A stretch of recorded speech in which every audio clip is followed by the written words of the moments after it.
और सजा भी कड़ी सजा का प्रावधान किया है। 3 महीने से 5 साल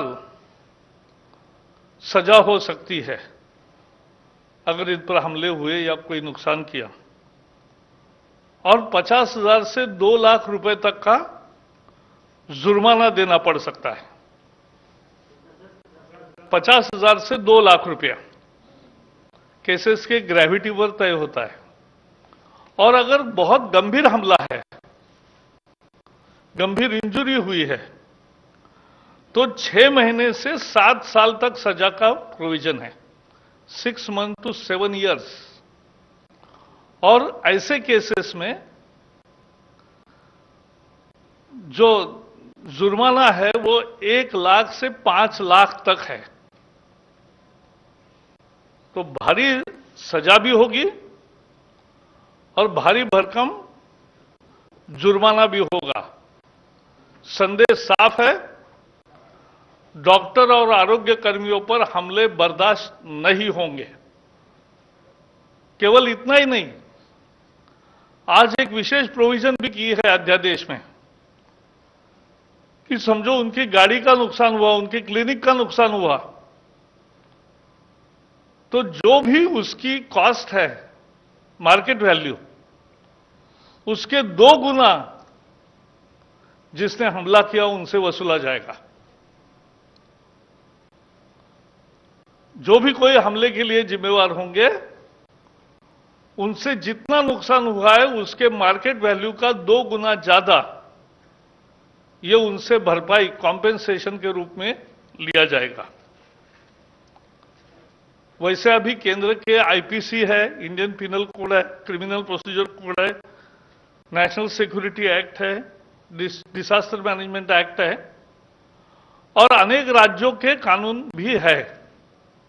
लेकिन फिर भी सबकी मांग भी थी कि देश भर का कानून बने, और इसलिए आज पूरे देश में लागू होने वाला अध्यादेश आज लागू किया है।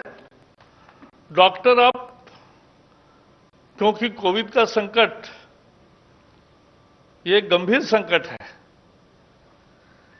इसमें बिना टेंशन डॉक्टर और आरोग्य कर्मी काम कर सके, ना उनके साथ कोई हमला होगा, ना उनके साथ कोई जाति होगी, इस तरह की व्यवस्था अब कायम होगी।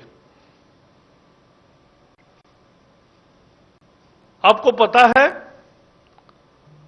मोदी सरकार ने ये महामारी का संकट आने के साथ ही अनेक कदम उठाए,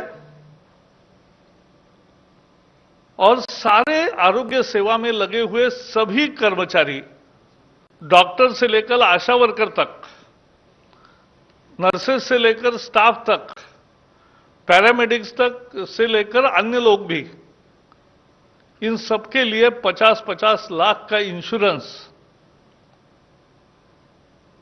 शुरू किया,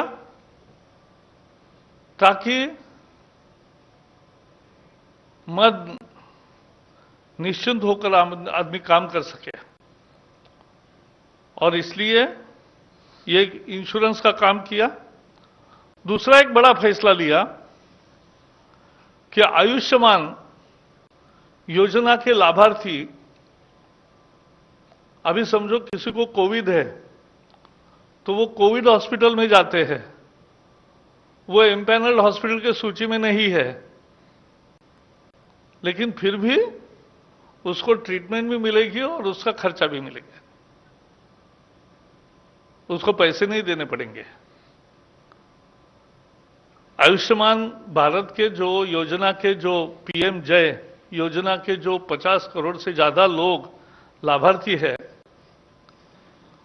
वो अगर दूसरी बीमारी, कोविड नहीं है, नॉन कोविड बीमारी, और नॉन पैनल्ड हॉस्पिटल में अगर अभी जाएंगे तो सरकारी अस्पताल के सर्टिफिकेट से उनका भी ट्रीटमेंट होगा और उसका पैसा नहीं लिया जाएगा। आपको मालूम है, इस देश में कोविड हॉस्पिटल नहीं था। कोविड हॉस्पिटल क्यों? दुनिया में नहीं था, अपने ही देश में क्यों? और अब अपने जो हॉस्पिटल्स थे और ये नए कोविड हॉस्पिटल बने 723, इसमें अब 1,86,000 लगभग 2 लाख बेड्स आइसोलेशन के तैयार हो गए। 24,000 आईसीयू बेड्स है और 12,190 वेंटिलेटर्स है। तो ये सेवाओं का विस्तार 3 महीने में किया। भारत में पहली केस 30 जनवरी को हुई। उसके पहले चीन में संक्रमण आया, तभी से प्रधानमंत्री हमें कैबिनेट में भी बताते थे कि ये गंभीर संकट है, ये चुनौती सारे विश्व के सामने आएगी और हमें तैयारी करनी चाहिए। और इसलिए तैयारी में जुट गए। जहां पीपीई की बात है, हमारे यहां एक भी फैसिलिटी नहीं थी।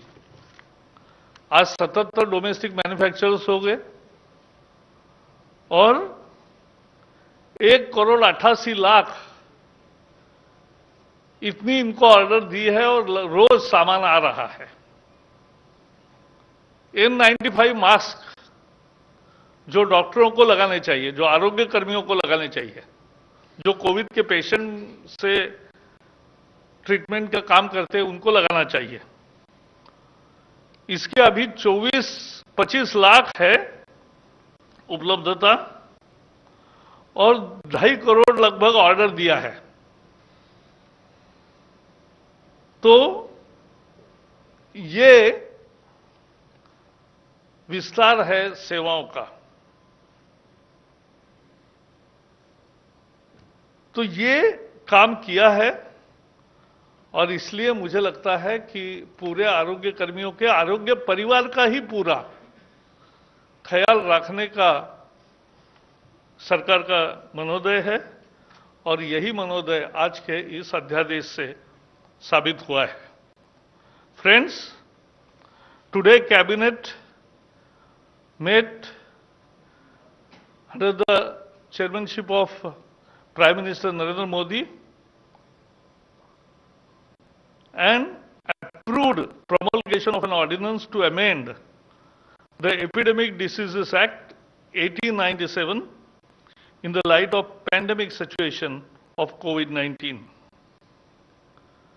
And this actually protects the whole health fraternity, including doctors, nurses, paramedics, up to ASHA workers.